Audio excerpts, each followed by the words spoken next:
अस्सलाम वालेकुम जी, मैं हूं जिशान और आप सभी का हमारे चैनल पे स्वागत है दोस्तों। वेलकम हो चुका है। तो भाई साहब, एक जो है ना वो फटा सा हुआ है कुछ पीएसएल के दौरान में एक गर्मा गर्मी का माहौल बना है। मैं अभी यही सोच रहा था कि यार अभी तक इस पीएसएल में जो है ना वो कुछ माहौल गर्म नहीं हुआ है, कुछ फड्डे वड्डे दिखाई नहीं दिए हैं। वो अहमद शहजाद और वहाब रियाज का आपस में टकराव होता था, वो शाहीन अफरीदी कराची किंग को आंखें निकालता था। खैर इस बार तो शाहीन अफरीदी की खुद जो है ना वो हवा निकल गई सारी, तो वो क्या ही बेचारा दिखाता आंखें। तो वो जो कॉन्टेस्ट होता था ना, वो जो एक माहौल बनता था, उसका मजा आता था। अब वो भी नहीं आ रहा। अब कप्तान सैफी भाई जो है उनको भी टीम से बाहर निकाल दिया, उस पर भी कोई किसी ने बात नहीं की। तो यार ये जो सारी चीजें है ना पीएसएल का मजा खराब कर रही थी। इसी में इफ्ती चाचा अपने ने कहा कि भाई मजा खराब नहीं होने दूंगा मैं। इफ्ती भाई आ गए मैदान में, दिखा दी रॉय को दो चार लगा दी इंग्लिश में जो आती थी भाई, बक दी।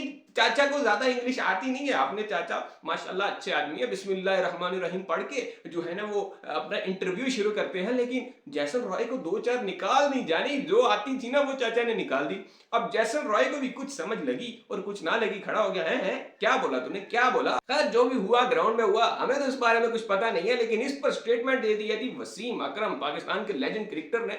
उन्होंने भाई दो टोक अल्फाज में कहा है, उन्होंने कहा है जैसन रॉय औकात में रहे, जितना तू है ना, मतलब जिथे है उथे रहे, ज्यादा चौड़ा ना हो। जैसन रॉय को जो है ना वसीम अकरम ने सीधा सीधा कहा कि जो है रॉय, अगर तुम पाकिस्तान में हो, अगर तुम पाकिस्तान में हो तो तुम्हें हमारे खिलाड़ियों की रिस्पेक्ट करनी चाहिए और तुम्हें पता होना चाहिए कि तुम पाकिस्तान में खेल रहे हो, तुम्हें रिस्पेक्ट करनी चाहिए प्लेयर्स की। और ये तो गेम है भाई, गेम में ऐसा होता है। और अब वो, ये मैं नहीं कह रहा भाई, वसीम अकरम कह रहे हैं। वसीम अकरम ने इसके बाद ये भी कहा है कि भाई तू आउट हुआ है तो ये तेरी गलती है ना, तू किस बात पे अग्रेशन दिखा रहा है, मतलब किस बात पे गुस्सा हो रहा है। अगर दूसरे प्लेयर है वो तो स्लेज करेंगे, और भाई ये नॉर्मल चीज है यार, इतनी सी स्लेजिंग तो चलती है। अब प्लेयर आउट होता है, बॉलर सेंड ऑफ करते हैं, बॉलर एक्शन मारते हैं, और ये तो यार ऑस्ट्रेलिया वर्सेस इंग्लैंड के जो मैचेस होते हैं उनमें तो कॉमन चीज है भाई। ये तो हमारे यहाँ अब शुरू हो गया जी, होलसम होनी चाहिए, ये हैंड शेक्स चल रहे हैं, जप्पियां पपियां चल रही हैं। ये सारी चीजें इंग्लैंड ऑस्ट्रेलिया के मैचेस में नहीं होती हैं। एशियन क्रिकेट अगर आप देखते हो तो भाई एक दूसरे के गले पड़े होते हैं, वो तो ऐसी गालियां वालियां तो उनमें कोई नॉर्मल चीज है भाई, ये तो कोई बात ही नहीं उनके लिए। वो तो थप्पड़े मुक्कों पे बात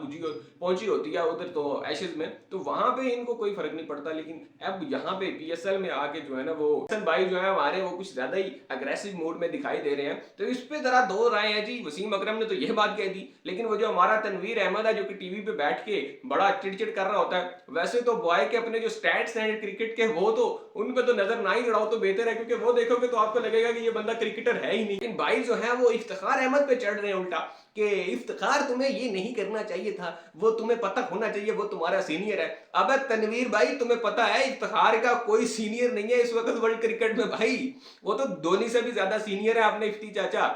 अबे यार तुम लोगों को पता नहीं, समझ नहीं आती एक बात, इफ्ती चाचा से सीनियर इस वक्त कोई खिलाड़ी नहीं है। इफ्ती भाई हमारे दिलों की जान है, इफ्ती भाई हमारे सबसे सीनियर खिलाड़ी है। अब इफ्ती चाचा की रिस्पेक्ट करनी चाहिए सबको, जैसन रॉय को भी करनी चाहिए, माफी मांगनी चाहिए तुम्हें जैसन रॉय।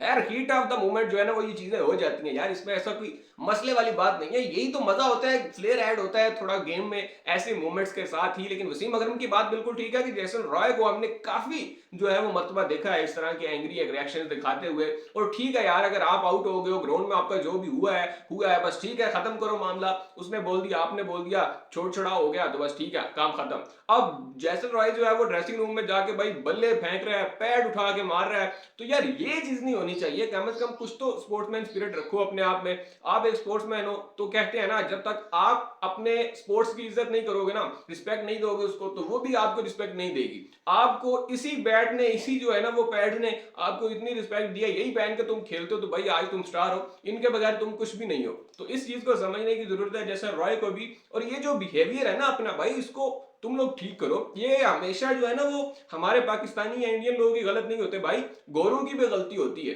कुछ हमारे लोग यहाँ पे ऐसे हैं जिनकी मेंटेलिटी है कि भाई गोरा गलती नहीं कर सकता, ये हमारे जो पाकिस्तानी हैं या इंडियंस हैं, मतलब ये जो एशियन लोग हैं यही गलती कर सकते हैं, गोरा गलती नहीं कर सकता। मैंने हमेशा देखा है यार, मतलब जब भी ऐसा कोई मामला आता है तो ज्यादातर लोग जो है ना वो गोरे की साइड देते हैं, जी वो ठीक है तुम गलत हो, वो ठीक है तुम गलत हो। ये नहीं होता भाई। जैसन रॉय का बिहेवियर तो सभी को पता है, कुछ इन्हीं रीजन की वजह से वो इंग्लैंड क्रिकेट से भी बाहर हुए थे, ये भी आपको पता ही होगा। उनकी जगह लाइक सेल्स जो है वो आए थे जब इयन मॉर्गन कप्तान हुआ करते थे। तो ये बड़ी कॉमन सी चीज है, इसको इतना बड़ा इशू नहीं बनाना चाहिए। और ये सुना है कुछ फाइन भी हुआ है इफ्तिखार अहमद को, तो ये इस चीज की यार समझ नहीं आती। फुटबॉल में देख लो इतने इतने फड्डे हो जाते हैं, तो इसी वजह से उस गेम में इंटरेस्ट बनता है लोगों का। तो गेम में इंटरेस्ट बनाने के लिए इस तरह की एक्टिविटीज जो है वो होनी चाहिए, और इस तरह का माहौल थोड़ा बनता है तो मजा भी आता है। वो आईपीएल में याद ही होगा कोहली और गंभीर की जो फाइट थी, उसके बाद ऐसा माहौल बना था ना, आईपीएल की हाइप बन गई थी। तो ऐसी चीजें होती रहनी चाहिए, क्रिकेट में भी इसी तरह फ्लेयर ऐड होता है और मजा आता है।